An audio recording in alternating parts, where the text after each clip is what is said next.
O chvíľu mi začína môj každodenný seriál. No tak toto nie, Julian, čo robíš pred televízorom? Julian, vieš, že ja idem pozerať, takže choď teraz preč, pusti ma, idem si zapnúť seriál. To určite. Kto povedal, že by si mala pozerať ty len preto, že ide nejaký seriál? Pozrieš si to neskôr. Nie, Julian, budem pozerať teraz. Vezmem si so sebou telku, máš smolu. Prestaň, polož to, nemôžeš odniesť telku. To vieš, to sa nesmie. Prestaň, hej, čo robíš? Máš smolu, Julian. No a teraz si ho vezmeš do izby, či ako? Ja som sa práve pozeral. Smola, už si ho musím len vyniesť hore, uvidíš. Vysvetlí mi niekto, čo sa tu deje? Čo to tu robíte? Chcem si pozrieť svoj seriál ako každý deň, ale Julian ma nechce nechať, preto si nesiem telku hore. Ale ja som pozeral dôležitý dokument o Minecrafte a Robloxe. Chcel som to vidieť. Deti. Televízor práve skoro spadol. Čo to tu robíte? Dám ho tam, kde patrí. Konečne. Mama, tak ale toto je úplne nefér. Julian chcel tiež len pozerať seriál ako ja, no a teraz vyhral a nepôjde preč. Ja som si tento čas rezervovala. Mama, prečo takto? Hanka, v skutočnosti nemáme žiaden plánovač na sledovanie telky. Kto je tu prvý, ten sleduje. Počula si, ja som tu bol prvý, počula si? Mama mi to dovolila. To nebýva každý deň. To je úplne nefér, ty si neférová, mama, aj ty, Julian, obaja ste nefér. No tak toto, Hanka, je drzé. To je úplne nefér, to je hrozné, chcel som len vidieť seriál a oni ma nenechajú. Strašné. Julian je zdá sa mamin miláčik. Zle sa správa, no aj tak môže pozerať telku. Má vlastný tablet a ja nemám žiaden. Možno by som si mala spraviť kúpeľ. Nie, to nie je pravda, aj kúpeľňa je práve obsadená. Hanka, teraz nie, umývam Emku. Chod si napríklad pozrieť telku. Hanka, mám tu veľa pení. Tak toto je naozaj strašné. Vyhnali ma ešte aj z kúpeľne. Kam mám teraz ísť? To je nefér. Ocko je tam Zemkou a o mňa sa nikto nestará. Nikto sa o mňa nezaujíma. Čo je dnes s tou Hankou? Hneval sa len preto, že sa Emka kúpe? Všetko je tu neférové. Mama s Ockom majú dokonca aj veľké zrkadlo. A ja by som chcela také. Mohla by som tancovať. Majú obrovskú skriňu, aj mne by sa zišla. A Emka má gigantický, obrovský princeznovský zámok. Taký som si prijala ako malá a nikdy som ho nedostala. Kompletne všetko je tu nefér, tu sa nedá byť. Hanka, čo sa s tebou deje? Prečo sa stále hneváš? Čo sa stalo? Poď sa porozprávať. Všetko je tu nefér, mama. A čo také, moja? Poď so mnou dolu. Ja sa nejdem upokojovať, všetko sa mi zdá zlé. Julian má svoj vlastný tablet, Emka má princeznovský zámok, blokujú mi kúpeľňu, televízor, všetko. Hanka, ale aj ty máš všetko, čo potrebuješ, máš krásnu izbu, aj ty môžeš pozerať telku, máš aj svoje zvieratko, to ostatní nemajú. Nerob sa, mama, Julian s Emou sú vaše obľúbené deti a ja nie. Hanka, nezdá sa ti, že preháňaš? Toto je už drze, choď radšej do izby. No teraz mám ísť do izby, nikto ma tu nemá rád. Táto rodina vrabcová. Možno by bolo lepšie, keby som bola v inej rodine. Isto by som mohla pozerať toľku, koľko by som chcela. Určite by som mohla ísť hocikedy do kúpeľne. Možno by som mala aj vlastnú.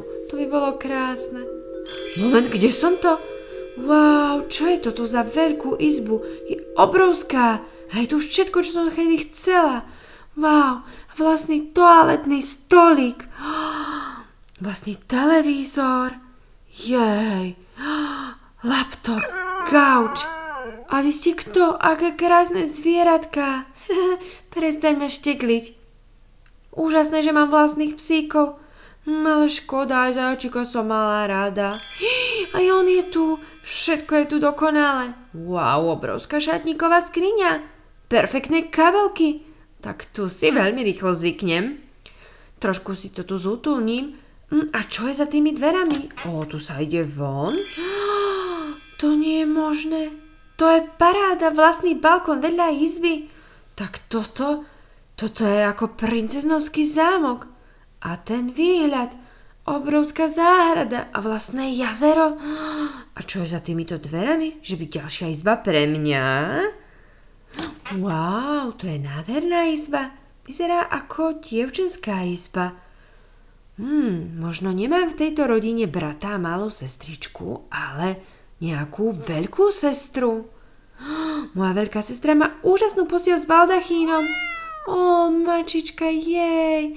Ahoj, kto si? Zbožňujem tento nový život, všetko je tu perfektné. Zaujímavé, idem dolu a zoznámim sa so svojou novou rodinou. Hanka Vrabcová má šťastie. Aj keď asi sa viac nevolám Hanka Vrabcová. Čo je toto? To bude zdá sa môj nový ocko.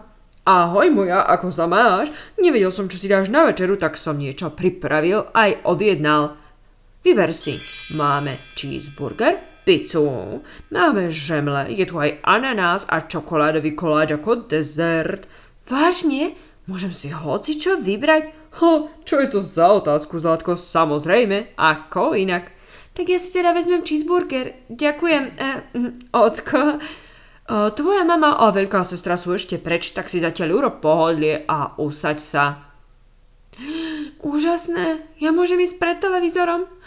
No a už som veľmi zvedavá na tú mamu a sestru. Nechaj ma prejsť. Niečo som začula, že by prišla mama so sestrou.